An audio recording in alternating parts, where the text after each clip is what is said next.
Welcome to the World Chess Championship Game 8 with Ding Liren with the white pieces. The score is currently tied, and Ding playing for potentially a win with the white pieces after the move c4, e5. We have the English opening with Black playing pawn to e5, which is the way I like to think about it as a reverse Sicilian defense. So white is up a tempo in the Sicilian, let's say with the color with the black pieces, where black plays c5, it's as if black has an extra move here. After c4, e5, knight to c3, bishop to b4. This is a line I like to play as black as well, but with some difference than what happened in the game. After knight to e5, the main move here is bishop c5, and Gukesh plays bishop to e7. What's the point of this move? It's on the surface a little bit odd because you allow white to take the bishop pair early on in the game by capturing knight takes e7. However, because it's so early in the game, if you are going to move your knight 3 times in the opening and black can take back with the knight or the queen, black will be slightly better developed. In addition to that, the position can still remain closed. And if we notice black's pawn being on a dark square, black's ideal setup would be to place all of his pawns on dark squares to compensate for the lack of the dark square bishop. Ding first plays knight f3, attacking the pawn. After d6, pawn g3, pawn c6, knight takes, bishop g2, and pawn f6. Pawn f6, a very unusual move, but very consistent with this idea of putting your pawns on dark squares to compensate for the lack of the dark squared bishop. In addition to that, black still has this light squared bishop, which can be very well placed on e6, and with the pawn being covered on e5, we'll see kind of the purpose of what Gukesh is aiming for. After castles, bishop to e6, pawn to b3, Gukesh plays the move d5. This is only possible now that the pawn on e5 is covered by the f6 pawn, otherwise the knight, if the pawn was back on f7, would be able to capture. So black is able to build a huge center in the position and try to cramp white's 2 bishops. What I notice from the way Ding plays is he likes to play with the white pieces as if he's playing a black defense up a tempo. And this gives him a very solid position, and it's also not passive either because that additional tempo allows him to exert some pressure and pose some problems, in this case to Gukesh. We have bishop to a3, castles, rook to c1. The question in this position is how white will challenge Gukesh's center. If you play the move pawn d3 maybe, take on c4, for example, pawn d3, let's just say black makes a move, pawn d3, let's say black makes another move, for example, takes, and e4, we are challenging the center, but allowing black to close the center with the move d4. So in order to challenge this center, white is going to have to challenge the center from the sides with the moves f4 or c4 first and break it down a little bit before playing a move like d3, e3, or e4 or d4. If you play a move like d4, it runs into the move e4. If you play e4, it runs into d4. So it's not so easy for white to break down the center, and if you can't break down the center, what exactly are you playing for with the white pieces? You have 2 bishops, so you need to open up the position, and also black's position is so solid, there's no weaknesses. You have to challenge the center in some way. In the game, Gukesh played the move a5, grabbing space on the queen side, and Ding played knight e1. The idea of knight e1 is to prepare the move pawn to f4, challenging the center from the sides. After rook to e8, we have pawn to f4, captures on f4. So Gukesh thinks that it's time to release some tension in the center. It's not so obvious what to play. If you keep this pawn on e5, the problem is that once the bishop comes back to b2, the pressure on the e5 pawn might be overwhelming, and you might have to take anyways as well. So Gukesh decides to capture right away. We have rook takes on f4, pawn captures on c4, pawn captures on c4, and now black has no center. The pawns are on the 6th rank.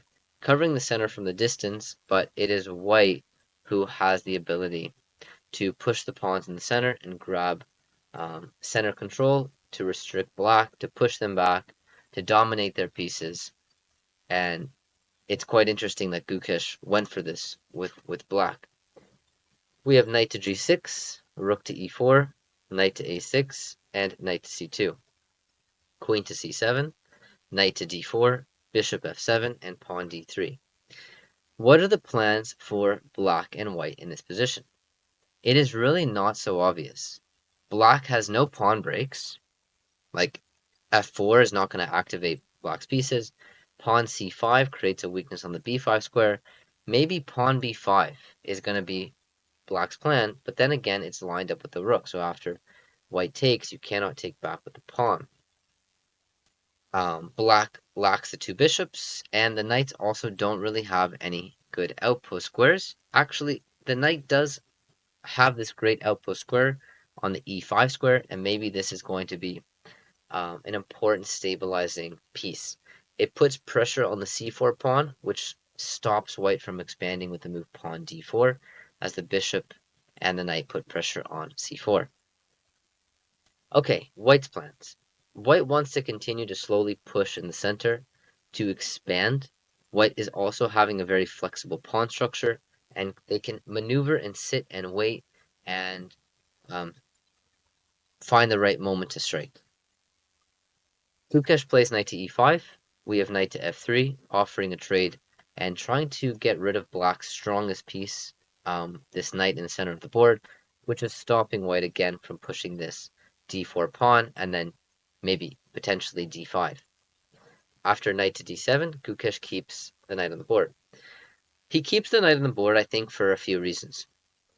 The first reason is that Ding is getting lower on time. He's down to 27 minutes. And if he's under some serious time trouble, mistakes are going to happen. So by keeping the knight on the board, he's giving more opportunities for white to go wrong. In addition to that, if you take the knight on f3, what did you get for this trade? White's knight wasn't doing too much to support these pawn advances in the center, and with the two bishops as well, it's kind of clear that white can only benefit from this trade rather than black. The center can now move, it's mobile. The knight that was standing beautifully on e5 or even on d7 is not able to restrict and stop these pawns from advancing. So knight d7, according to the engine, not the best move here, but from a practical point of view, I think this is a really good idea to keep the pieces on the board and this knight on f3 asking a question. After rook takes on e8, rook takes on e8, we have rook to b1 and pawn b5. The pawn on b5 looks like it can be captured twice in the position, but Gukesh has a tactical idea in mind. After Ding captures, we have queen b6 check, king to f1, an interesting choice to move the king towards the center, and pawn takes on b5, and bishop to b2. So the center hasn't really been able to move forwards by Ding, and after this trade, black has two pawns on the queen side versus one, plus the pawn on a2 is also under attack, which Gukesh captures. So it seems like the tables have turned completely in this position. I really like black's position here, and black should have great chances to push these two connected passed pawns down the board.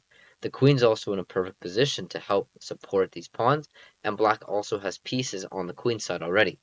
So from this position, it seems like black is doing extremely well.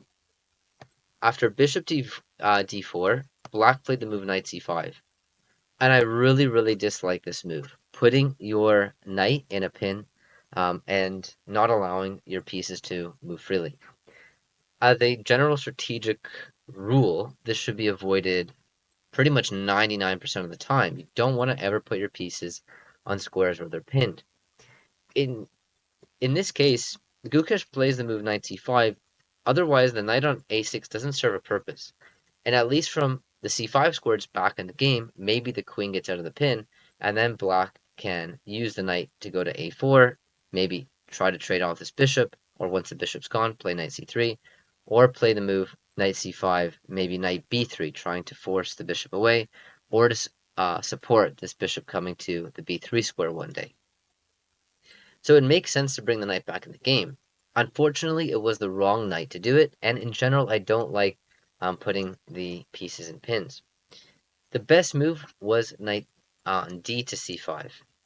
And there's a big difference, which is that in this case, with the knight on a6 and the knight not being on d7, white always has the move queen d8, putting pressure on the bishop on d4. Whereas with this knight moving to c5, the queen on d8 will not be able to exert pressure, get out of the way, and put pressure on the bishop on d4, but also tactically avoid any problems along this diagonal. So after knight c5, we have rook to c1. Now Ding is in the driver's seat. There's a huge pin against this knight, and he has a target. He moves the rook to c1, adding pressure to the pin piece. This is very straightforward chess. Bishop to b3, queen to e1. What could be more natural? Queen e1, queen to f2. Bishop to e6, queen to f2. Gukesh to 25 minutes, Ding to 13 minutes. Now Ding is picking up the pace, and these moves are quite easy to play. Rook to c8, bishop to e3, rook to c7, and knight to d4. Knight d4 is not the best move here. It makes a lot of sense improving the knight and preparing the move knight to b3, but you're also, at the moment, limiting your bishop and queen's movements. The best move was knight to e1, a very tough move to find, moving the knight backwards, but keeping the pressure along this diagonal. After knight d4, we have bishop to f7 and knight to c6. So a good continuation for Ding to transform this position into a material advantage because Gukesh put the wrong knight on the c5 square. However, black still has these two passed pawns, which are extremely dangerous. After rook takes, we have bishop takes, queen takes, bishop takes, and pawn to h6. After this sequence, white is up material and has a technically winning position. From a practical point of view, though, it's still extremely difficult to play. The white king is not safe. The queen can always come to the h1 square, put some problems. And if you go queen to g1, then your queen is going to be passive after the queen comes back and tries to support the pawns on the other side of the board. From white's perspective, white wants to get queens off the board. If white can manage a queen trade in this position, the game is practically won. The pawns on the queen side are still very strong, but the rook and the bishop should be able to stop them, win them, and white will then go on to win the game. So here, Ding played the move king to e1. The idea is to put the king on the d2 square, and if queen h1 is played, the king will be safe. And Gukesh starts pushing the pawns with pawn b4. Although black is down a little bit of material, these two passed pawns could be deciding the game. After queen to d4, we have knight to e5, king to d2, and queen to g2, setting up a threat of knight to f3, taking advantage of the pin. After queen to f2, the question is, should black trade queens here or avoid the queen trade? Black should avoid the queen trade for two reasons. The first reason is the white king is very exposed. So by keeping the queen on the board, you always have chances to create an attack against the king, or if worse comes to worse, maybe have some perpetual check. In addition to that, the second reason, black is down material. And as a general rule, when you're down material, you don't want to trade pieces. You want to trade off pawns, and later in the game, if you can, sacrifice a piece for a pawn, that kind of last remaining pawn to stop the opponent from getting a queen. You might have enough to get a draw because of some insufficient material or just a theoretically drawn endgame. So we should not trade queens here. We should also recognize that black has the worst position. If you can't trade queens, it means something. It means that you're not able to really play for a win here unless you can generate some attack against the white king. After queen d5, Ding of course goes for a trade. We've seen this time and time again. He doesn't want to play on for a win, and maybe it's the best move because you wanted queen trade anyways. But Gukesh plays the move queen g2. After queen f2, queen d5, queen d4, we have the move queen to a2. If Gukesh repeats one more time and plays the move queen g2, we have a threefold repetition and the game would be a draw. But Gukesh plays on with the move queen a2, and I really dislike this idea. You're playing on in a position where you're worse. Now, in the interview after the game, Gukesh said that he evaluated his position as better, and he completely misjudged that he was in a worse position. He judged his position as better because the king is under attack, black's pieces are very active, maybe the bishop can put some threats to the e2 pawn, but unless you can find some concrete way to justify that the king is going to be weak with direct play, white is simply up material. So this is a huge risk Gukesh is taking to play on. After rook to c2, we have queen to e6, queen d8, king to h7, queen takes a5. And that's one pawn for Ding. The pawn on b4 is also hanging. If Ding can capture this pawn on b4, he is simply winning. He'll be up a lot of material. If he captures the pawn, he'll be up one pawn plus an exchange, which is more than enough to win. So Gukesh plays pawn to b3, forcing the rook to move, and plays the move queen d5, pinning the bishop to the queen. After queen b4, getting out of the pin and putting some pressure on the pawn, we have queen g2. Again, putting the question to Ding how to deal with this knight f3 check. We have queen to e4 check.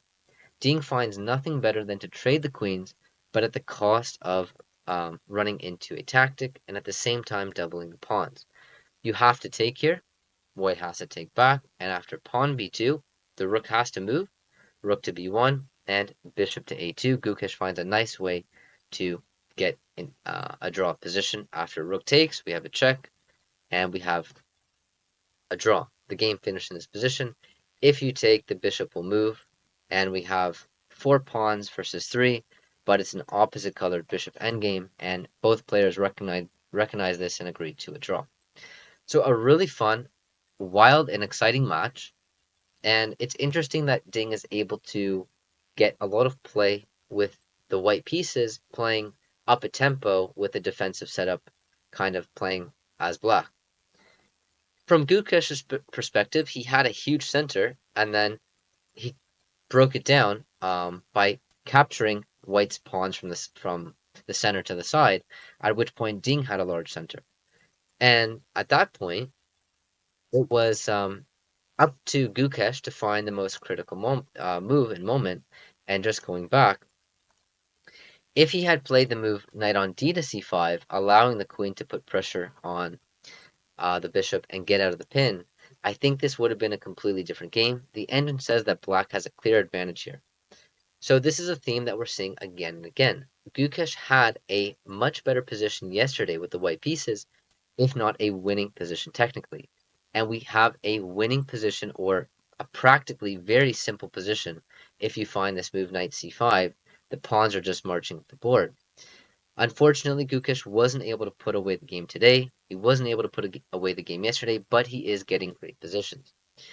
So things are really heating up. There's only a few rounds left, and we'll see what happens in game number 9. Hope you guys enjoyed today's video, and I'll see you in the next game.